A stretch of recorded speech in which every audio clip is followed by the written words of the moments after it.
오늘 함께 나눌 하나님의 말씀은 로마서 9장 25절에서 33절 말씀입니다. 로마서 9장 25절에서 33절 말씀입니다. 제가 봉독하겠습니다. 호세아의 글에도 이르기를 내가 내 백성 아닌 자를 내 백성이라 사랑하지 아니한 자를 사랑한 자라 부르리라. 너희는 내 백성이 아니라 한 그곳에서 그들이 살아계신 하나님의 아들이라 일컬음을 받으리라 함과 같으니라. 또 이사야가 이스라엘에 관하여 외치되 이스라엘 자손들의 수가 비록 바다의 모래 같을지라도 남은 자만 구원을 받으리니 주께서 땅 위에서 그 말씀을 이루고 속히 시행하시리라 하셨느니라. 또한 이사야가 미리 말한 바 만일 만군의 주께서 우리에게 씨를 남겨두지 아니하셨더라면 우리가 소돔과 같이 되고 고모라와 같았으리로다 함과 같으니라. 그런즉 우리가 무슨 말을 하리요? 의를 따르지 아니한 이방인들이 의를 얻었으니 곧 믿음에서 난 의요. 의의 법을 따라간 이스라엘은 율법에 이르지 못하였으니 어찌 그러하냐? 이는 그들이 믿음을 의지하지 않고 행위를 의지함이라. 부딪힐 돌에 부딪혔느니라. 기록된 바 보라 내가 걸림돌과 거치는 바위를 시온에 두노니 그를 믿는 자는 부끄러움을 당하지 아니하리라 함과 같으니라. 바울은 호세아서 2장 23절과 1장 10절 말씀을 인용하면서 하나님의 백성이 아닌 이방인들을 하나님의 아들이라고 불러주시는 하나님의 은혜를 말씀하고 있습니다. 하나님은 이스라엘뿐만이 아니라 이방인들에게도 긍휼을 베풀어 주셨습니다. 그리고 그들을 구원의 반열로 이끌어 주시겠다라고 약속하셨습니다. 그런데 이러한 사실은 유대인들에게는 큰 충격을 안겨주게 됩니다. 왜냐하면 유대인들에게는 선민의식, 선민사상이 있었습니다. 하나님께서 자신들만 택해 주셨고 자신들만 사랑해 주셨고 자신들만 하나님의 자녀로 삼아 주셨다는 확신 때문입니다. 그래서 유대인들은 그들의 생각에 도저히 이방인들이 하나님의 자녀가 된다는 것은 이해할 수 없는 사실이었습니다. 그런데 중요한 것은 그 이방인들이 바로 우리들이라는 것입니다. 하나님의 백성이 될 자격이 없는데 저희들은 하나님의 궁일하신 은혜로 죄를 용서함 받고 하나님의 자녀가 되었습니다. 이것이 얼마나 놀라운 사랑이며 축복입니까? 이러한 큰 사랑을 받은 저희들의 삶이 이제는 어떠해야 할까요? 아직도 주님의 사랑을 모르는 이웃에게, 주님의 사랑을 모르는 사람들에게 예수 그리스도의 십자가의 복음을 전해야 한다는 것입니다. 그리고 그들도 또한 예수님을 영접하고 구원의 반열에 이르도록 이끌어야 한다는 것입니다. 우리가 선입견을 가지고 저 사람은 안 돼, 저 사람에게는 복음을 전해도 받아들일 것 같지 않아, 복음을 전할 필요가 없을 것 같아. 이것은 우리의 생각입니다.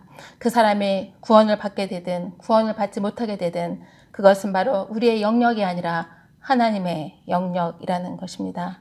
그저 우리는 궁일한 마음을 가지고 기도하며 주님의 복음을 전하면 되는 것입니다. 또한 바울은 이스라엘의 일부만이 구원을 받을 것이다 라는 이사야서 10장 22절에서 23절의 예언의 말씀을 기록하고 있습니다. 본문 27절에서 29절은 이렇게 말씀합니다.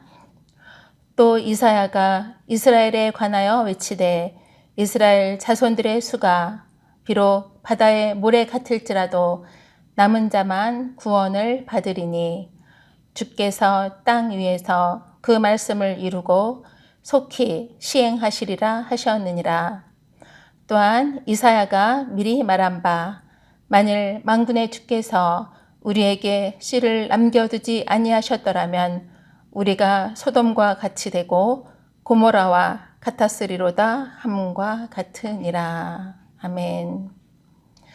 이사야의 예언은 역사 가운데 그대로 성취되었습니다. 대부분의 이스라엘 민족은 하나님을 버리고 가나안의 우상들을 숭배함으로 멸망당하게 됩니다. 그러나 끝까지 하나님만을 신뢰하며 하나님께 충성된 자들은 남아서 구원을 받게 됩니다. 바울은 하나님이 이렇게 씨를 남겨두지 않으셨다면 이스라엘이 소돔과 고모라처럼 이 세상에서 완전히 멸망당했을 것이라고 말하고 있습니다. 바울 당시 유대인들에게도 이 원리를 동일하게 적용할 수 있습니다. 대부분의 유대인들은 하나님은 믿었지만 예수 그리스도를 부인했습니다. 그러자 그들은 진노의 심판을 받을 수밖에 없었습니다. 그러나 일부 남은 자들, 즉 하나님이 남겨두신 자들은 예수 그리스도를 믿고 진정한 하나님의 백성이 되었습니다. 구원은 우리의 공로나 행위로 받는 것이 결코 아닙니다. 오직 살아계신 하나님을 믿는 믿음으로 말미암는다는 사실을 우리는 기억해야 합니다. 오직 예수 그리스도를 믿음으로 구원을 받습니다. 그리고 그 믿음은 하나님께서 우리에게 값없이 주신 은혜의 선물이라는 것을 잊어서는 안 됩니다. 본문 30절에서 33절은 이렇게 말씀합니다. 그런즉 우리가 무슨 말을 하리요? 의를 따르지 아니한 이방인들이 의를 얻었으니 곧 믿음에서 난 의요. 의의 법을 따라간 이스라엘은 율법에 이르지 못하였으니 어찌 그러하냐?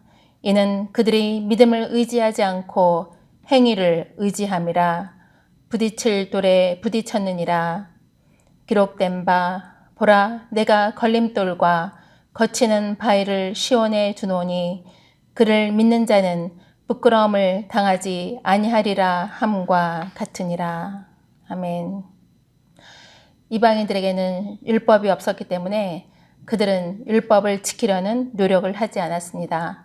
그러한 그들에게 하나님은 예수 그리스도의 십자가의 복음을 듣도록 해 주셨습니다.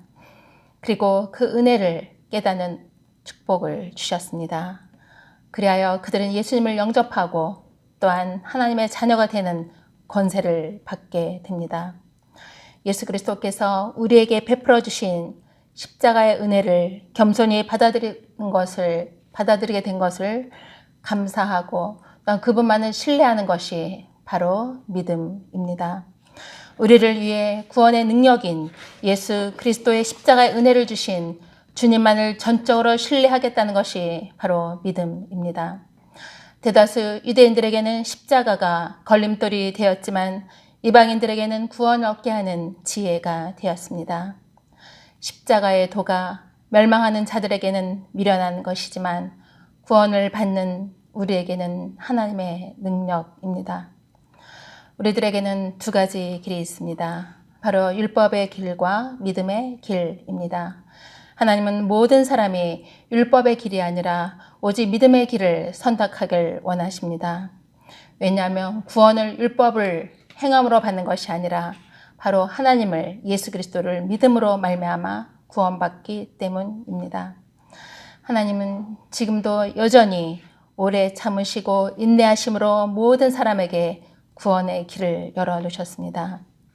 이미 구원받은 우리는 하나님의 그 은혜가 얼마나 크고 놀라운지를 늘 깊이 묵상하며 감사해야 합니다. 또한 바울처럼 복음에 비친 자의 마음으로 예수 그리스도의 복음을 이웃에게 전해야 합니다. 이와 같은 삶으로 나아가 주님의 제자의 사명을 착하고 충성되이 잘 감당하는 저와 사랑하는 성도님들의 삶이 되시기를 소망합니다. 아멘. 기도하시겠습니다. 할렐루야. 존귀와 영광을 받으시기에 합당하신 하나님 아버지, 그 크신 은혜와 사랑에 늘 감사드립니다.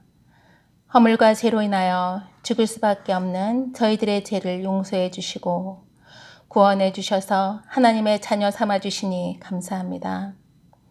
십자가의 도가 멸망하는 자들에게는 미련한 것이지만 구원을 받는 우리에게는 하나님의 능력이 된다는 사실을 다시금 깨닫게 해주시니 감사합니다.